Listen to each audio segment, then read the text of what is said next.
Hello everyone, welcome to rural academy. मैं हूं सुनील। तो आज की क्लास काफ़ी इंपॉर्टेंट होने वाली है क्योंकि आज हम चर्चा करने वाले हैं क्लास 10th के मैथ्स के चैप्टर नंबर 3 जिसका नाम है लीनियर इक्वेशन इनटू वेरिएबल, यानी दो चर वाले रैखिक समीकरण, है ना। और इस चैप्टर में हम स्टेटमेंट वाले क्वेश्चन को कैसे सॉल्व करना है ये सीखने वाले हैं हम। तो हमने क्या करा है, अलग अलग क्वेश्चंस के लिए हमने अलग अलग टाइप बनाई हुई है। तो आज की क्लास में हम अपने फर्स्ट टाइप के बारे में चर्चा करने वाले हैं। तो चलिए बढ़ते हैं हमारे फर्स्ट क्वेश्चंस की ओर।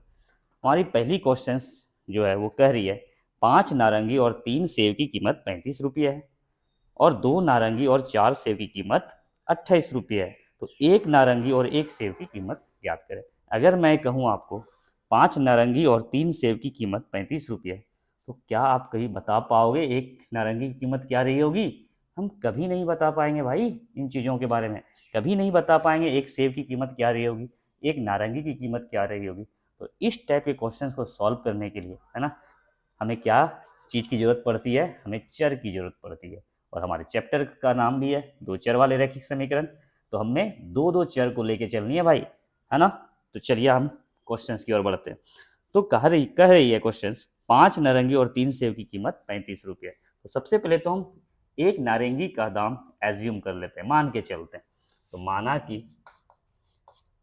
माना कि एक नारंगी की कीमत हम मान लेते हैं, नारंगी की कीमत मान के चलते हैं क्या, x रुपये। हमने मान ली भाई एक नारंगी की कीमत क्या रही होगी, x रुपये रहेगी। उसी तरह हम मान लेते हैं एक सेब की कीमत हम मान के चलते हैं क्या, y रुपये, है ना। अब प्रश्न पे आए तो प्रश्न क्या कर रही है, हमने कितनी नारंगी खरीदी हुई है, 5 नारंगी, है ना। प्रश्नानुसार, है ना, प्रश्न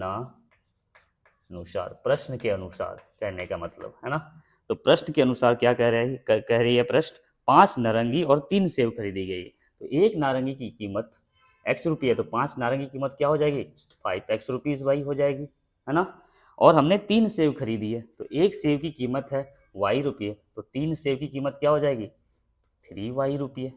और हमने दोनों को मिला के दुकानदार को कितने पेड किए पैसे, भाई 35 रुपये।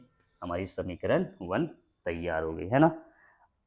अब आप सोचो इन चीज़ों को कि हमने यहाँ प्लस के साइन क्यों डाले भाई। अगर हमने 5 नारंगी खरीदे हैं तो एक नारंगी की कीमत x रुपये है, तो हमने अगर 5 नारंगी खरीदे तो हम उसको कितने पैसे देने वाले हैं, 5x रुपीज़ देने वाले हैं भाई। अगर हमने 3 सेब खरीदे हैं तो एक सेब की कीमत है y रुपये, तो हमने 3 सेब खरीदे तो कितने हमें कितने पैसे देने होंगे, 3y रुपये। और दोनों को मिला के हमें कितने पैसे देने हैं उसे, 35 रुपये। तो हमें प्लस के साइन ही तो डालने हैं। तो इससे क्या हो गई, हमारी समीकरण 1 सॉल्व हो गई।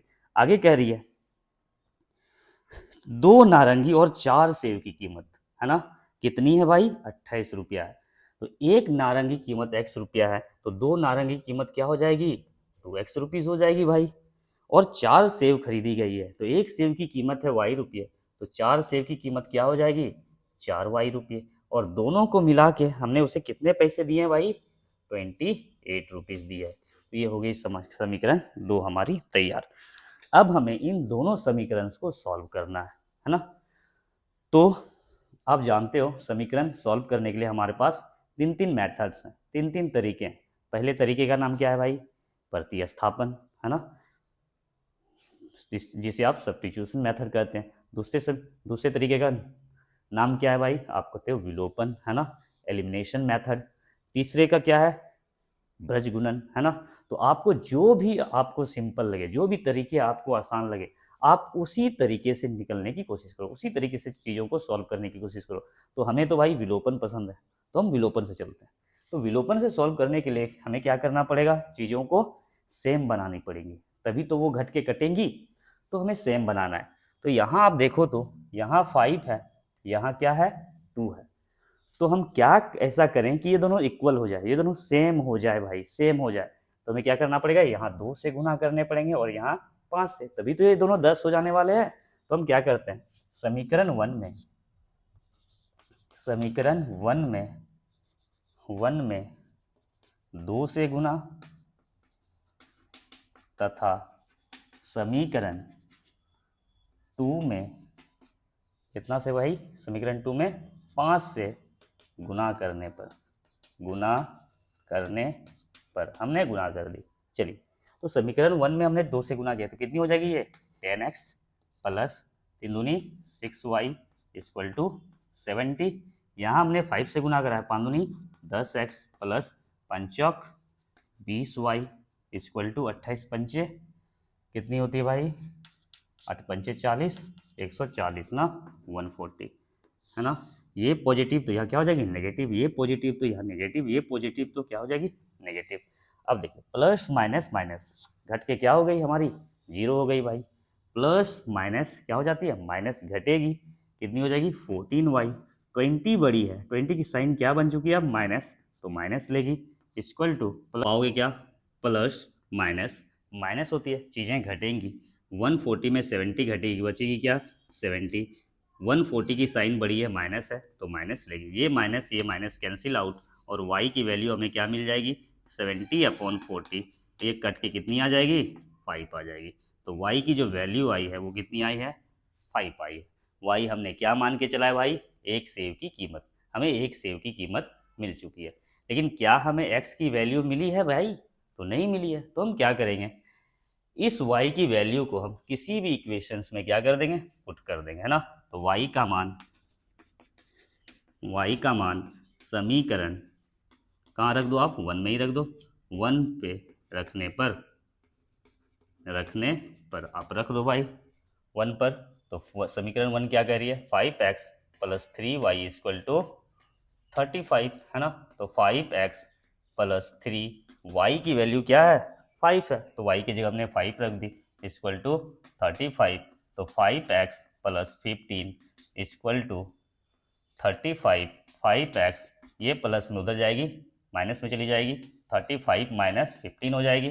5x इक्वल टू 20 और x की वैल्यू जो कि मिल गई हमें क्या 20/5 और ये कट के कितनी आ जाएगी 4। हमें x की वैल्यू 4 मिल चुकी है। क्वेश्चन मांग क्या रही थी भाई, एक नारंगी और एक सेब की कीमत। तो एक नारंगी की कीमत क्या आ गई भाई, एक नारंगी की कीमत हमें क्या मिल चुकी है, एक नारंगी की कीमत हमने क्या मानी थी x रुपये और x की वैल्यू कितनी आ चुकी है 4 है ना। तो एक नारंगी की कीमत कितनी हो गई 4 रुपीज़ हो गई। उसी तरह एक सेब की कीमत क्या हो जाएगी भाई, एक सेब की कीमत है ना हमने क्या मान के चली है y रुपीज़ और y की वैल्यू क्या आ गई 5। तो एक सेब की कीमत क्या हो गई 5 रुपीज़ है ना। तो हमें भाई आखिर पता कैसे चलेंगी कि हमने जो सॉल्यूशन करा है वो सही है। तो आप क्या करो है ना, चीज़ों को जांच कर लो, x और y की जो वैल्यू आई है उसे आप इक्वेशन में रख के देखो क्या आपकी लेफ्ट हैंड साइड और राइट हैंड साइड बराबर होती है। अगर होती है तो आपने सही सॉल्यूशन करा है ना। या तो आप ऐसे भी जांच सकते हो, एक नारंगी कीमत कितनी है 4 रुपये, तो हमने कितनी नारंगी लिए हैं 5 नारंगी, तो कितनी हो गई 5 चौक 20 रुपये हुए होंगे। एक सेब की कीमत 5 रुपये है तो हमने कितने सेब लिए हैं 3 सेब, तो पंतिया 15 रुपीज़। तो दोनों को मिला के हमने दुकानदार को कितने पैसे दिए थे 35 रुपये ना। क्या 35 पूर रही है, एकदम 35 पूर रही है। इसका मतलब हमने जो सॉल्यूशन करा है वो क्या है बिल्कुल सही है। हम बढ़ते हैं हमारे नेक्स्ट सवालों की। तो हमारी जो नेक्स्ट क्वेश्चन है वो भी क्या कह रही है, क्वेश्चन करिए 5 पेंसिल और 7 कलम का कुल मूल्य 50 रुपये है, जबकि 7 पेंसिल और 5 कलमों का कुल मूल्य 46 रुपये है। तो एक पेंसिल और एक कलम का दाम निकालें। तो फिर से हम वही प्रोसेस अपनाएंगे, हम पहले मान के चलेंगे है ना एक पेंसिल का दाम। तो माना कि एक पेंसिल के दाम, पेंसिल का मूल्य कर देते हैं भाई, मूल्य कितना मान लिया हमने x रुपये मान लिए। उसी तरह मान के चलेंगे एक पेन की कीमत है ना, पेन या कलम है ना तो कलम ही लेके लिखते हैं भाई। एक कलम की कीमत क्या हो जाएगी भाई y रुपये है ना। अब प्रश्न क्या कह रही है भाई, प्रश्नानुसार आ जाते हैं। प्रश्न क्या कह रही है, प्रश्न कह रही है हमारी हमने कितने 5 पेंसिल और 7 कलम लिए हुए। तो एक पेंसिल की कीमत कितनी है भाई x रुपये, तो 5 पेंसिल की कीमत क्या हो जाएगी 5x रुपये।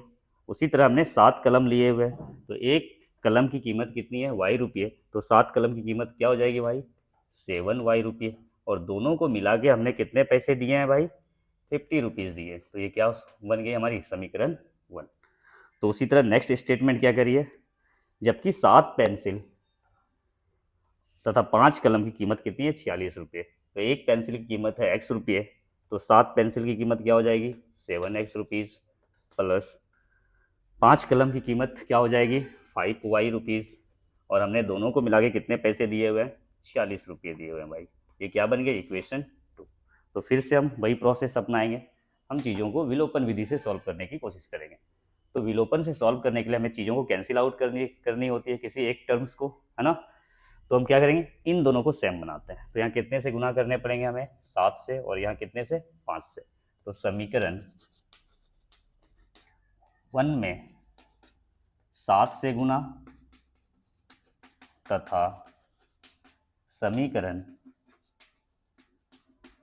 2 में 5 से गुना करने पर तो हम क्या पाते हैं भाई, तो समीकरण 1 में हमने 7 से गुना करा तो कितनी होगी, 7 पचे 35x, प्लस यहाँ किया 7 से तो कितना 49y, यहाँ किया 7 से तो कितना 350, है ना। इसे आप समीकरण 4 मान के चलो भाई। चलिए इस यहाँ हमने क्या कितना से गुना किया है, 5 से ना, तो 7 5 जो 35x, प्लस यहाँ हमने 5 से करा है 5 पचे 25y, इक्वल टू यहाँ हमने 5 से कराया तो कितनी हो जाएगी, 6 पंचे 30 और 5 20 2 5 20 6 पंचे 30 ना, 3 बची है, अब 5 20 और 3 23, है ना। ये हो गई हमारी समीकरण कितनी, ये 3 हो जाएगी, ये क्या हो जाएगी 4 हो जाने वाली। अब हम क्या करेंगे, चीज़ों को सॉल्व करेंगे। ये प्लस तो ये क्या हो जाएगी माइनस, ये प्लस तो ये क्या हो जाएगी माइनस, और ये प्लस तो ये क्या हो जाएगी माइनस। प्लस माइनस माइनस चीज़ें कैंसिल आउट हो गई। अब यहाँ देखो तो यहाँ प्लस माइनस माइनस चीज़ें घटेंगी, कितनी बची भाई, इधर 4 और इधर क्या 2, 24y, है ना। तो 49 बड़ी है, 49 की साइन क्या है पॉजिटिव, तो पॉजिटिव लेगी। उसी तरह आप यहाँ प्लस माइनस माइनस चीज़ें घटेंगी, ये 0, ये कितनी हो गई 2, ये कितनी हो गई 1, है ना। तो 350 बड़ी है, 350 की साइन क्या है पॉजिटिव, तो पॉजिटिव लेगी। तो y की वैल्यू क्या निकल गई हमारी, 120 अपॉन बाक साला।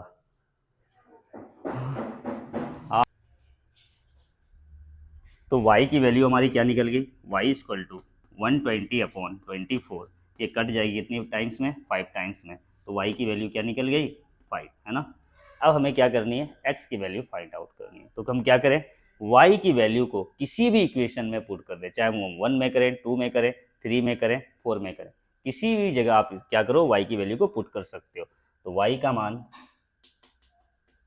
समीकरण 1 पे रखने पर हम 1 में रखते हैं y, तो इक्वेशन 1 क्या है, 5x plus 7y equal to 50। तो 5x प्लस 7, y की वैल्यू कितनी है 5 है, तो y की जगह हमने 5 रख दी, इक्वल टू 50। तो 5x plus 35 equal to 50, 5x equal to ये पॉजिटिव राइट हैंड साइड की ओर जाएगी और क्या हो जाएगी नेगेटिव, है ना। 35 माइनस में चली जाएगी, 5x इक्वल टू इसको घटाया क्या आएगी रिजल्ट 15, और x की वैल्यू क्या आ गई हमारी 15 अपॉन 5, और ये कट के कितनी आ गई 3 आ गई। हमारी x की वैल्यू 3 आ चुकी है ना। तो भाई हमने एक पेंसिल की कीमत क्या मानी थी, एक पेंसिल की कीमत हमने x मानी थी, और x की वैल्यू क्या निकल चुकी है 3। इसका मतलब एक पेंसिल की कीमत कितनी है, एक पेंसिल की कीमत कितनी है भाई, कीमत कितनी है 3 रुपीज़।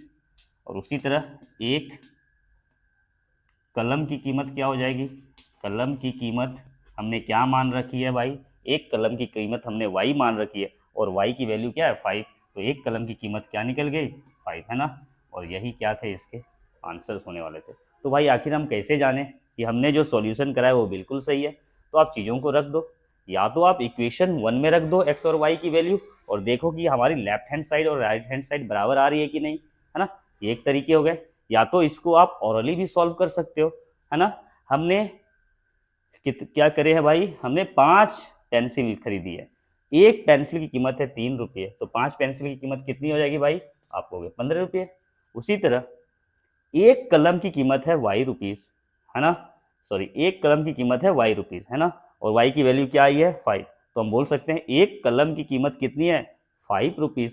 हमने कितनी कलम खरीदी है 7, तो कितनी हो गई भाई 35 रुपये, और दोनों की कीमत मिला के कितनी हो जाएगी 50 रुपीज़, है ना, जो हमें क्वेश्चंस में गिवन थे। इसका मतलब हमने जो सॉल्यूशन करा है वो बिल्कुल क्या है, सही है। तो ये थी हमारी आज की टाइप 1 की क्वेश्चंस। आई थिंक आपको सारी चीज़ें अच्छी समझ में आई होगी। हम अगले वीडियो में टाइप 2 के बारे में चर्चा करेंगे। अगर हमारे कॉन्सेप्ट, हमारे लॉजिक आपको पसंद आते हैं तो प्लीज़ हमें फॉलो करें। Thank you.